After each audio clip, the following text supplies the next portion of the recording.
प्रातः क्लास चल रहा था 16/11/1968 चौथी पेज की एकदम मध्य आदि में बात चल रही थी।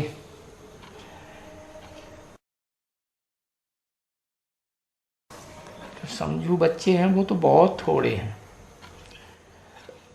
बाकी तो बहुत हैं जो कहते हैं सर्वव्यापी है, कुत्ते में है, बिल्ली में, ठिक्कर बित्तर। लेकिन बहुत बच्चे ऐसे भी हैं जो शुरुआत में ही जान जाते हैं कि भगवान फादर है, परम पिता है।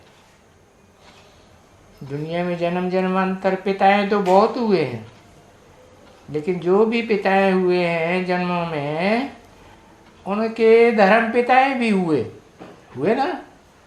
और उन धर्म पिताओं का भी पिता आदम, एडम,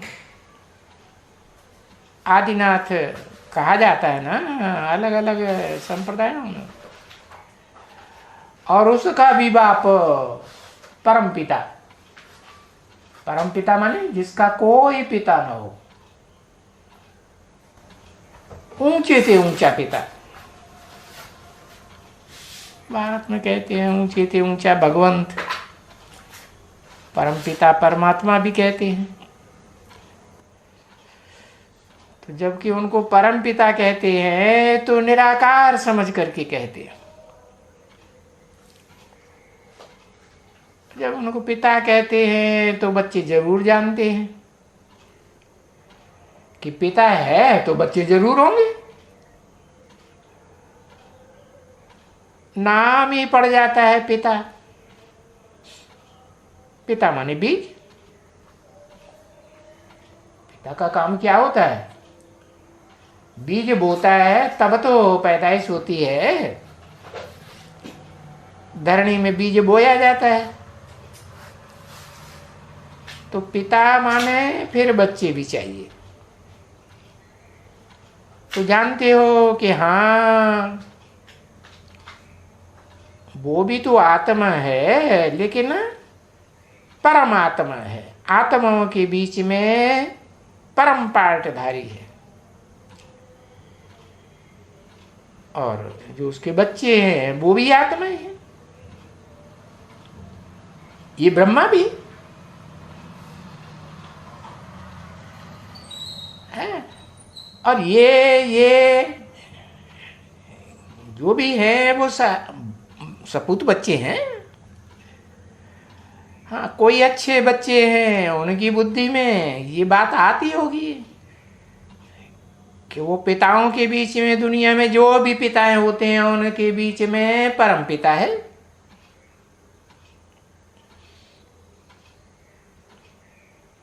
तभी कहेंगे कि भाई भाई, वो परम पिता है और हम आपस में आत्मा आत्मा भाई भाई हैं। अभी तो इस दुनिया में भाई भाई की बात ही निकल गई। ब्रदरहुड की बात ही निकल गई। फादरहुड हो गया। आत्मा सो परमात्मा। अब कहते हैं मुख से परम पिता परमात्मा, और कहते हैं आत्मा आत्मा भाई भाई। हिंदू मुस्लिम सिख ईसाई सब आपस में भाई भाई।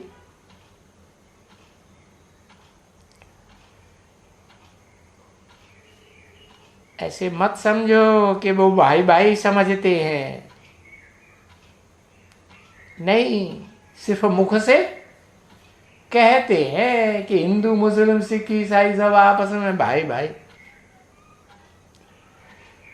अरे जब आते हैं कोई भी विलायत से, ये भाई ये क्रिश्चियन आए, ये मुसलमान आए, ये अरबियन आए, ये फलाने आए, तो बस सब कहेंगे अरब देश से आए। अब अरब नाम ही है अरब। वो कहते हैं ना, फिर कब आते याद करो रब को, तो रब कौन हुआ? भगवान हुआ ना। अब वो तो है अरब, आ माने नहीं रब, उनका कोई रब है ही नहीं। है तो क्या कहते? निराकार है। अरे निराकार तो आत्मा भी पहचानोगे कैसे? माना उनका कोई रब है ही नहीं साकार में। अरब अरब अरब। और फिर कहते हिंदू भाई भाई, क्रिश्चियन हिंदू भाई भाई, मुस्लिम हिंदू भाई भाई। अरे भाई भाई है तो हिस्ट्री में मुसलमानों ने इतना अत्याचार भारत में क्यों किया? इतनी हिंसा क्यों दिखाई दुनिया में? अर्थ कुछ भी नहीं समझते। भाई भाई होंगे तो ये हत्याएं करेंगी सब भाइयों की। देखो इतनी दुर्गति हुई है, जो कहते तो हैं मुख से, लेकिन बुद्धि की जो दुर्गति ऐसी हुई है कि उसका अर्थ नहीं समझ सकते। नहीं तो भाई भाई तो हैं, ये राइट बात है, परंतु भाई भाई तो जरूर बाप विवेक होना चाहिए। सो नहीं, मुसलमान कहेंगे हमारा मोहम्मद बाप धर्म पिता, इस्लामी कहेंगे अरबियंस कि हमारा तो इब्राहिम पिता, क्रिश्चियन कहेंगे क्राइस्ट पिता। तो जब पिताएं अलग अलग हैं तो भाई भाई हुए आपस में कैसे हुए हैं? अरे बाप कह करके मिट्टी में मिलाई दिया, ठीक कर भीतर में डाल दिया। तो देखो अभी बच्चों का क्या हाल हुआ है? कौन से बच्चों का? जो आत्मा रूपी बच्चे हैं, जिनमें मन बुद्धि की पावर है ना, है, उन बच्चों का क्या हाल हुआ? मन बुद्धि कैसी हो गई? तमो प्रधान पत्थर बुद्धि। तो कहेंगे बच्चे भी वैसे पत्थर बुद्धि हो गए। जब बाप ठीक कर भीतर में है तो बच्चे भी ठीक कर भीतर में, ऐसे ही कहेंगे ना। अब ठीक कर बाबा कहते हैं, है कैसा बाबा? ठीक होता है, ठोकर लगी तो नीचे गिर पड़ा, है ना? ठीक कर बना, ठोकर लगी और बिखर गया। क्या मिट्टी का ढेला होता है ना? नहीं होता है। हाँ, उसको ठोकर लगाओ तो क्या होगा? बेघर जाएगा। तो देखो ठिक्कर बाबा नाम दे दिया। कोई हुआ होगा ठिक्कर बाबा, ब्रह्मा बाबा को याद आ गया। अब ब्रदर्स एंड सिस्टर्स से भी अगर तुम आत्मा समझो है, तो कोई शरीर तो नहीं है आत्मा को। आत्मा तो बिंदु निराकार। शरीर नहीं है आत्मा को, तो आत्मा भाई भाई हुई या भाई बहन हुई? भाई भाई हुई। तो फिर पूरा एकदम कहेंगे कि आत्मा अभिमानी है। अगर अपन को आत्मा समझे, आत्मा के स्वरूप को समझे कि आत्मा एक छोटी सी बिंदी है, अणुरूप है, सितारा मिसल है, तो कहेंगे आत्मा अभिमानी। अब जब देही अभिमानी माना ही आत्मा नहीं समझते हैं, क्या याद आता है? देह याद आती है।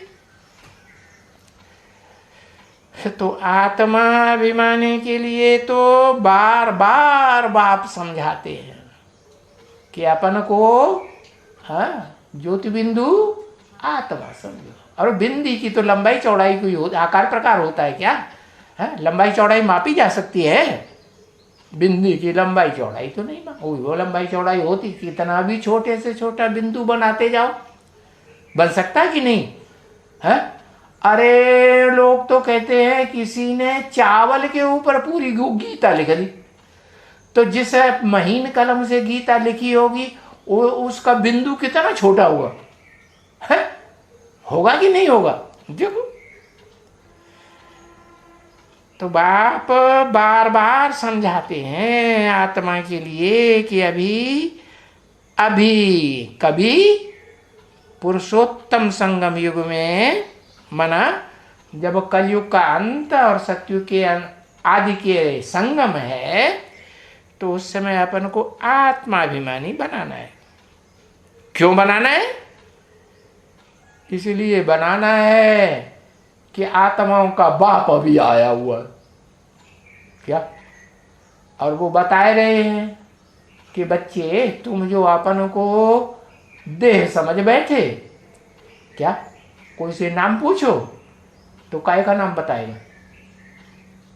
देह का नाम बताएगा। मैं मास्टर हूँ, मैं डॉक्टर हूँ, मैं वकील हूँ, अरे मैं बुढ़ा हूँ, मैं जवान हूँ, मैं लड़का हूँ। अरे ये शरीर का नाम बताया कि आत्मा का बताया है? अगर आत्मा का नाम बताए तो क्या कहेंगे? उसका नाम क्या? आत्मा का कोई नाम नहीं, एक ही नाम आत्मा। आत्मा निराकार जब तक शरीर धारण न करे तब तक उसका नाम बदल ही नहीं सकता।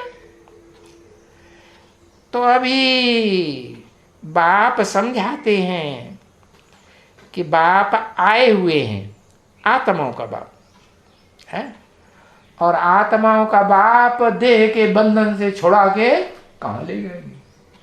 है मुक्ति धाम में ले जाएंगे। कैसा धाम? जहां देह के बंधनों से, देह के पदार्थों से, देह के संबंधियों से मुक्ति होती है या नहीं होती है? कि वहां भी बंधन होता है देह का? नहीं। तो जब तलक आत्माभिमानी नहीं बनेंगे, है, मुक्ति धाम में तो जा ही नहीं सकते। मुक्ति धाम माने आत्माओं का लोक है, वहां देह, पांच तत्व देह के है ही नहीं है, और नहीं जा सकते हैं। तो फिर अंजाम क्या होगा? कहते हम आत्मा नहीं बन पाते, हमें आत्मा याद ही नहीं आती बिंदी है, न अपनी बिंदी भ्रकुटी के मध्य में याद आती, न दूसरे को देखते हैं तो याद आत्मा आती है। उनकी आंखों में बुद्धि चली जाती है, रूप स्वरूप में बुद्धि चली जाती। अरे भाई, अगर तुम आत्मा नहीं समझ सकते हैं तो फिर सजाएं खाएंगे नहीं? हाँ, मार मार के देह में सोटे, तुम्हारी देह का भान सारा उतार दिया जाएगा। सजा खाए खाए करके फिर जाना तो सभी को जरूर है। क्या इस सृष्टि रूपी रंगमंच पर ऐसी कोई देवात्मा नहीं बचेगी, कोई भी मनुष्यात्मा ऋषि मुनि की नहीं बचेगी, या कोई भी असुर राक्षस की आत्मा भी नहीं बचेगी, कोई प्राणी मात्र की भी आत्मा नहीं बचेगी। सब क्या करेंगे? वापस जाएंगे नहीं, आत्मा के लोक में जाएंगे, लेकिन जो आत्मा समझ करके जाएंगे। तो आत्मा समझना, ये समझना करना मनुष्य का काम है कि राक्षसों का, जानवरों का काम है? मनुष्य का काम है। इसलिए इसको कयामत का समय कहते हैं। किसको? हाँ, कयामत। कैसी मत? अरे तुम कयामत पर चले थे, है, देहधारियों की मत पर चले थे कि निराकार भगवान इस सृष्टि पर आया हुआ है, और वो निराकार आप समान बनाता है, जिसमें आता है मुकर्रर रथ में तो उसको भी आप समान बनाता है। तो उसकी मत पर चले थे, या देह अभिमानी सांडों की मत पर चले थे, गुरु गोसाइयों की मत पर चल, किसकी मत पर चलते हैं? समय अभी कौन सा है? इस समय के ऊपर कंट्रोल किसका है? समय माने काल है। हाँ, तो काल कहते हैं ना, काल खा जाएगा अभी काल आया हुआ है, कालों का काल, महाकाल आया हुआ है। अभी है कयामत का समय, पक्का पक्का समझ लो। क्या मत लेनी है? एक महाकाल की मत पर जो चले होंगे है वो जरूर मुक्ति धाम में आसानी से चले जाएंगे। कि सजा खा के जाएंगे? आसानी से जाएंगे। तो सेग्रीगेशन रहे, हिसाब किताब चुकतू करो, ये भी समझते हो कि हिसाब किताब बरोबर सबको चुकतू जरूर होना है। क्या हिसाब किताब? अपने पूर्व जन्मों का अच्छे बुरे कर्मों का हिसाब किताब है ना, वो क्लियर करना पड़ेगा कि नहीं करना पड़ेगा? हाँ, करना पड़ेगा। उनको जो वहां मुक्ति धाम में जाएंगे उनको करना जरूर। महाकाल गुप्त हो गया, दिखाई नहीं पड़ता महाकाल। अरे जब तक महाकाल को नहीं पहचाना है तो यही कहेंगे कि गुप्त हो गया, हमें नहीं दिखाई पड़ता, है ना? हाँ, फिर तो मनमानी करते रहेंगे। क्या महाकाल की सेवा में आएंगे कि भ्रष्टाचारियों की सेवा करेंगे? किसकी सेवा करेंगे? भ्रष्टाचारियों की सेवा करते रहेंगे। हाँ? अब बाप तो कहते हैं कि मुक्ति धाम में वापस जाना है और फिर वहां से सुख धाम में आना है, तो शांति धाम में भी जाना है। पहले तो सुख का भी है, और फिर जब तक हिसाब किताब चुकतू नहीं है तो देखो शांति मिलेगी नहीं, अशांति भी है, दुख भी है। तो ये सभी महीन बातें हैं और ये समझने की बड़ी महीन बातें हैं। टू मैनी बातें हैं। करना क्या है? अरे एक ही काम करना है? बता, हिंदी में भी क्या कहते हैं ना, एक है साधे सब सदय और सब साधे सब जाए। सब साधे सब जाए या बचाए? सब जाए। इनकी भी लल्लो चप्पो करो, खुट्टे बर्दारी करो, इनकी भी मक्खनबाजी करो, उनकी भी मक्खनबाजी करो। अरे एक के पीछे ही लग जाओ ना, है? तो एक बाप को याद करना। क्या? एक शिव बाबा, दूसरा ना कोई। तो वो ही सुप्रीम टीचर है, वो ही सदगुरु है, और तो सब झूठे गुरु है। क्योंकि ऐसा सच्चा गुरु, सत्य गुरु दूसरा तो दुनिया में कोई होता ही नहीं। होता है इब्राहिम, बुद्ध, क्राइस्ट, ये जो बड़े बड़े गुरु हुए हैं, महान धर्म पिताएं कहे जाते हैं, ये हुए सत्य हुए कि झूठे हैं? सारे झूठे। एक निराकारी होता है? ऐसा निराकारी होता है जो सदाकाल निराकारी स्टेज में ही रहता है। इस सृष्टि रूपी रंगमंच पर भी आता है तो भी निराकारी स्टेज में रहता है। क्या कभी साकार देह के भान में आता है? क्या कभी नहीं आता है। और ऐसा साकारी कोई होता ही नहीं जो साकार देह भी धारण करे आत्मा और फिर निराकार भी बना रहे। क्या कभी भी देह भान में आवे ही नहीं? अरे क्यों नहीं आवे? इस मनुष्य सृष्टि का जो बाप है वो देवान में आता है कि निराकारी रहता है? हाँ, जब तक आत्मा संपूर्ण न बने, निरंतर आत्मिक स्थिति में जब तक न टिके, तब तक साकारी याद में भी रहेगा, देह की स्मृति में भी रहेगा और आत्मा की स्मृति में भी रहेगा जरूर। तो जब निराकारी होता है तो जब निराकारी बन जाएगा सदाकाल के लिए, तो साकार होता ही नहीं। देखो है।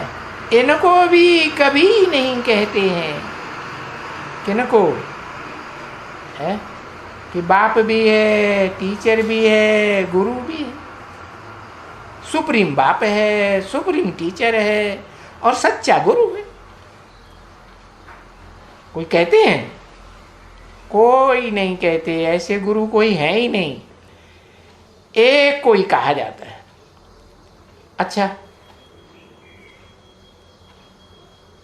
जो सच्ची बातें हैं वो तो बाप ने सब सुनाई दी, अब और क्या सुना लें। बाप ऐसे ही कहते हैं ना, अरे बहुत क्या सुनाऊं, है? गीता में भी ऐसे ही कहा है, बहुत सुनने से क्या फायदा, एक ही बात पक्की करो, मन मना भव मद्याजी भव, है?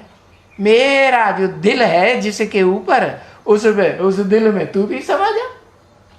किसने बोला? किसी ने बोला? हाँ, शिव ने बोला, ऊपर वाले ने बोला, जो सबसे ऊपर। परम धाम में भी सबसे ऊपर रहता है कि बीच में रहता है कि नीचे रहता है? परम धाम में भी सबसे ऊपर। तो सबसे ऊपर वो निराकार है, जो सदाकाल निराकार है, सदा शिव कहा जाता है। वो कहते हैं कि मेरा जो दिल है ना, हा? मेरा लगते जिगर है ना, उस जिगर में, उस मेरे दिल में समा जाए। और जब उसमें समा जाएगा तो फिर जो भी कर्म करेगा किसके लिए करेगा? मेरे लिए, मेरे दिल के लिए ही करेगा। जिससे मेरे दिल को खुशी हो वो ही कर्म करेगा। वो चोरी चकारी डकैती धमपटाई है, ये कर्म नहीं करेगा। उठते बैठते चलते, घर में बाहर में, सबको यही बताते रहो। क्या क्या बताते रहो? कि बेहद के बाप को याद करो। कौन सा बेहद का बाप है? उसका कोई नाम रूप है? हाँ, उसको ये नहीं कहेंगे शिव बाप को याद करो। शिव है सिर्फ बिंदु का नाम, निराकार का नाम। वो जब तक बिंदु है तो उसका नाम बदलता ही नहीं, और जब वो किसी साकार तन में प्रवेश करता है तो उसका नाम बदल जाता है। तो बताया कि संगठित चौमुखी ब्रह्मा में प्रवेश करता है तो नाम ब्रह्मा, और जब 5 मुख वाले मुख होंगे तो शरीर भी तो 5 होंगे। हाँ, तो उन 5 को जो संगठित कर लेता है, क्या अपने संगठन में बांध लेता है, वो पंचमुखी ब्रह्मा जो है वो पंचमुखी ब्रह्मा भी कहा जाता है, पंचमुखी महादेव भी कहा जाता है। महादेव जिसको कहते हैं वो तो सबसे ऊंचा है इस षष्ठी रूपी रंगमंच पर पार्ट बजाने वाला है। तो उस बाप को याद करो। सबसे ऊंचा कैसे बन गया? कि उसमें तीसरा नेत्र, जिसे शिव नेत्र कहते हैं ना, वो भी प्रवेश है। तब कहा जाता है महादेव। क्यों? 2 का शरीर नहीं है। हाँ, वो महादेव कहा ही तब जाता है देवताओं का बाप, सब देवताओं का बाप, 33 करोड़ देवताओं का बाप, जो 16 कला संपूर्ण बनते हैं उनका भी बाप। तो जब उनका सबका बाप बनता है तो एकदम निरंतर निराकारी आत्मिक स्टेज में स्थिर हो जाता है? तो 2 आत्माएं हुई उसमें कि 1 आत्मा हुई? 2 आत्माएं हैं, लेकिन है वो देह के आधार पर एक ही बाप है। क्या? अरे जब निराकारी निर्विकारी निरहंकारी बन जाएगा तो आत्मा पवित्र बन जाएगी, बीज पवित्र बन जाएगा, तो शरीर कैसा बनेगा? पवित्र बनेगा कि दाढ़ी मूछे वाला बनेगा? अभी तो कह रहे ऐसा ऐसा है वो दूसरा है। जब वो पवित्र बन जाता है तो शरीर भी कंचन काया, कैसी काया? ऐसी काया बन जाती है कि जिसमें कोई रोग शोक नहीं रहता। कोई रोग शोक नहीं रहेगा तो ये दाढ़ी मूछ के बाल भी हैं रहेंगे नहीं। लेकिन जैनी जो साधु हैं वो क्या करते हैं? वो दाढ़ी मूछ के बाल एक एक करके उखाड़ देते हैं, कहते हैं हम तो साधु बन गए, हमने इंद्रियों को साध लिया। ऐसी ऐसी उल्टी बातें उठाई हुई हैं। कन्या माताओं को भी जबरदस्ती करते हैं, सारे शरीर के बाल में से जहां ज्यादा बाल होते हैं ना, उन एक एक बाल को उखाड़ते। अरे कितनी बेचारियों को तकलीफ होती हो। तो ये सब हिंसक हैं, जैनी साधु भी हिंसक हैं कि अहिंसक हैं? कहते हैं हम तो अहिंसा परमो धर्म है। बाप कहते हैं अभी बेहद का जो बाप आया हुआ है उसको याद करो। उसकी निशानी क्या बताते हैं कि अभी विनाश सामने खड़ा है। क्या? कौन कौन सा विनाश?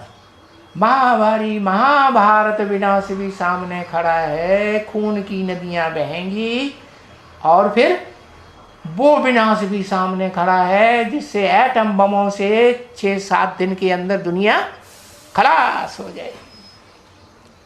तो ये भी बताना है कि ये विनाश सामने है, बहुत दूर नहीं है कि 2-4 जन्म दूर होगा, या सृष्टि की आयु लाखों वर्ष बताई दी, या अभी कलयुग हजारों वर्ष का है। नहीं, सामने खड़ा है। किसका विनाश? ये पुरानी दुखदाई दुनिया का विनाश सामने है। और विनाश तो बाद में होगा, पहले नई दुनिया स्थापन हो जाती है। तो वो नई दुनिया स्थापन हो रही है। नई दुनिया में जो जाने वाले हैं उन आत्माओं का संगठन तैयार हो रहा है कि नहीं हो रहा है? तैयार हो। उस संगठन को स्वर्ग कहा जाता है। स्व माने आत्मा, ग माने गया। कहाँ गया? स्व स्थिति में गया। थोड़ी देर के लिए कि सदा काल के लिए? सदा काल के लिए स्व स्थिति में गया। तो देखो अभी ऐसा स्वर्ग है जहां सदा काल के लिए, जन्म जन्मांतर के लिए, कम से कम 21 जन्मों के लिए है। स्वर्ग देता कौन है? ऊपर वाला देता है, कभी नीचे वाला। कभी ऊपर उंगली करेगा, कभी नीचे करेगा। हाँ, जो स्वर्ग देने वाला है वो तो जब तक षष्ठी रूपी रंगमंच पर मौजूद न हो तो देगा कैसे? देगा नहीं। तो षष्ठी जो स्वर्ग स्थापन करता है वो तो साकारी निराकारी का मेल होगा, या सिर्फ एक निराकारी या साकारी होगा? मेल होगा। तो उसके द्वारा नई दुनिया स्थापन हो रही है, उसको स्वर्ग कहा जाता है। अभी स्वर्ग तो बेहद का बाप ही देते हैं। क्या? हद का बाप नहीं है। और वो बेहद का बाप के भाई आत्माओं का बाप सिर्फ अकेले दे देता हो, सो भी नहीं। जब तक प्रवृत्ति में ना आए, देह की प्रवृत्ति में ना आए, तब तक वो भी स्वर्ग का स्थापना नहीं करने का निमित्त बन सकता। तो अभी स्वर्ग वो बेहद का बाप देते हैं, इसलिए उस बाप को याद करो। किस बाप को? उस बाप को। माने जिसमें प्रवेश होके ये मुरली चल रही थी 68 में, वो ब्रह्मा बाप को याद नहीं करो। किसको याद करो? उस बाप को याद करो जो भविष्य में प्रत्यक्ष होने वाला है। याद करो, बस एक ही बात, बाप को याद करो। पहचान के याद करो कि बिना पहचाने याद करो? पहचान के याद करो। तो रिजल्ट क्या होगा? पहचान के याद करेंगे और निरंतर याद करने की स्टेज तुम्हारी बनेगी। कम से कम बाप कहते 8 घंटा जरूर याद करो। 8 घंटे की याद में, निरंतर याद में पहुंचेंगे तो स्वर्ग तुम्हारा। या स्वस्थिति में लगातार रहने की स्टेज तुम्हारी पक्की हो जाएगी, उसे कहेंगे स्वर्ग। अच्छा, अब चलो बच्ची। कहाँ चलो? कोई बच्ची टोली लेके आती होगी तो बाबा को टोली फटाक फट के याद आ जाती है। बच्चों को क्या याद आता है? बच्चों को टोली याद आ जाती है। तो बच्चा बुद्धि है ना ब्रह्मा बाबा कि सालिम बुद्धि है? बच्चा बुद्धि। अच्छा चलो बच्चे। अच्छा, मीठे मीठे सिकिले रूहानी बच्चों प्रति किसने बोला? हाँ, जो ऊंचे ऊंचे आत्मा है जिसे कहते हैं परम पिता, सबका पिता, उसने बोला मीठे मीठे सिकिले रूहानी बच्चे, उनके प्रति, रूहानी बाप की और दादा की। रूहानी दादा क्यों नहीं कहा? क्योंकि दादा तो इसको समझते हैं ब्रह्मा बाबा को, वो तो सदा देहभान में ही रहता है कि आत्माभिमानी बनता है? जब तक पुरुषोत्तम संगम युग का लास्ट स्टेज ना आ जाए संपन्न बनने का, तब तक वो देहभान में ही रहता है ना, हाँ? चाहे सूक्ष्म शरीर हो और चाहे स्थूल शरीर हो। तो इसलिए दादा के लिए नहीं कहा कि रूहानी दादा का। दादा का दिल तो होता है, दादा का दिल होता है कि नहीं? दिल तो होता है। दिल व जान सिख और प्रेम से याद प्यार गुड मॉर्निंग। फिर मीठे मीठे रूहानी बच्चों के प्रति रूहानी बाप की नमस्ते। ओम शांति।